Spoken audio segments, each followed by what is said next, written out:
Baruam me recetat, në minutat që na kanë mbetur, unë e përmenda edhe në fillim, marrim ca nga mençuria e gjysheve, se gjithmonë kur komunikojmë me njëri tjetrin, me njëra tjetrën, tregojmë gjyshja ime bënte këtë, gjyshja ime më thotë këtë, kishte një mënyrë tjetër, jo vetëm të përgatitjes së recetave, por edhe të prakticitetit në jetën tonë të përditshme. Për shembull, kemi dy momente që Anila do t'i ndaj prej gjyshes së saj.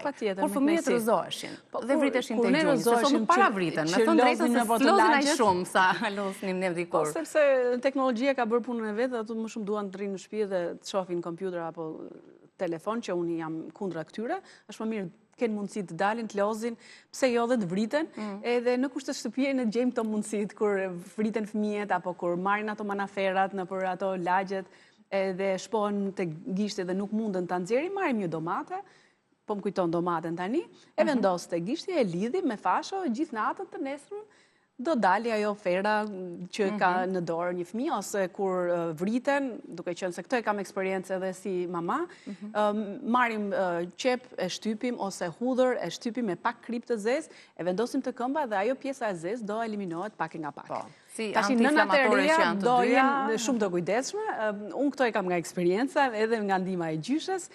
Një gjë tjetër që më kujtohet tani nga gjyshet, se tash edhe gjyshet kujdeseshin për veten e tyre. Patjetër, aq më shumë gratë nga Shkodra.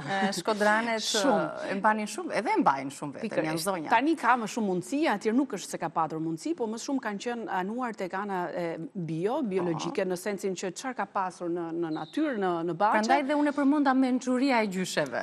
Ishte vërtet një mençuri për të dalë nga situatat. Një rast tjetër po më kujtohet tani është edhe e verdha e vezës, që përdorej për flokët, që këtë e dim shumë mirë, e bardha e vezës që është për pikat e zeza, që vendos, e bardha e vezës që e rajmë, e vendosim në fytyrë, marrim këto pecetat, e gjesim, letrën e kuzhinës, dhe pastaj heqim dhe ja ku i kemi pikat e zeza. Në fytyrë edhe largon qelizat. Ne duke që se jemi më të fokusuar në gratë femra tek fytyra, një tjetër mbaj mend me rush të zi, i të pabër, marrim atë lëngun, me pak krip, atë pabër që është ai i fortë, se s'është akoma sezoni dhe ndoshta tani mund të ketë filluar pak, kokrat e vogla. Po kokrat e vogla i marrim, i shtypim, marrim lëngun me pak sheqer, përgatisim atë masën, e lëm të piksen, të dy bashkë. Derisa sheqeri tek lëngu i rushit të pabër të filloj të tretet. Pikërisht, në momentin që është bërë, është në piksur, pastaj mund të përdoret për pushin e fytyrës, ndoshta edhe të duarve,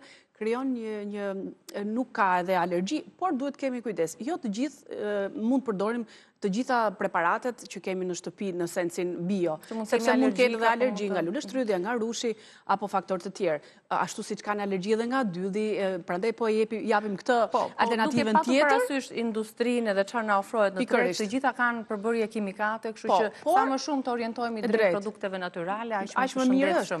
Por duhet testohet, gjithmonë testohet tek pjesa e dorës, sepse këtu janë damaret dhe merret menjëherë këto nëse ka një përbërje kimike, reakcion kimik më saktë, edhe e shfaq direkt. Kështu që nëse doni të testoni këto gjërat e vogla, mund ta testoni në dorë. Është kjo që duke qenë se thuhet që çdo gjë që ne i vendosim lëkurës për 26 sekonda depërton shkon në gjak, është kjo një mënyrë për të testuar nëse kemi alergji nga një produkt. Pikërisht që jemi në damar dhe këtu damari është më evident, më e hollë si lëkurë dhe jep direkt efekte. Dhe nëse shikoni që ka irritim, atëherë nuk e përdorim. Tani sa të bëhen gati vreshtat, direkt, kush nuk ka alergji dydhin, pse jo mund të përdorin këtë. Jemi në pranverë, pranvera ka ardhur, tani pse jo mund të përdorim këto recetat bio, natyrale, cilat jam e sigurt që të çojnë më larg se sa. Ne kemi vajza, ato rriten, po janë adoleshente, kanë ato kujdeset e tyre vetjake dhe nuk është tabu të studiohen edhe në shkolla. Se sa ti orientojmë drejt produkteve që janë të dëmshme në shëndetin e tyre, aq më tepër për zhvillimin hormonal, sa më mirë drejt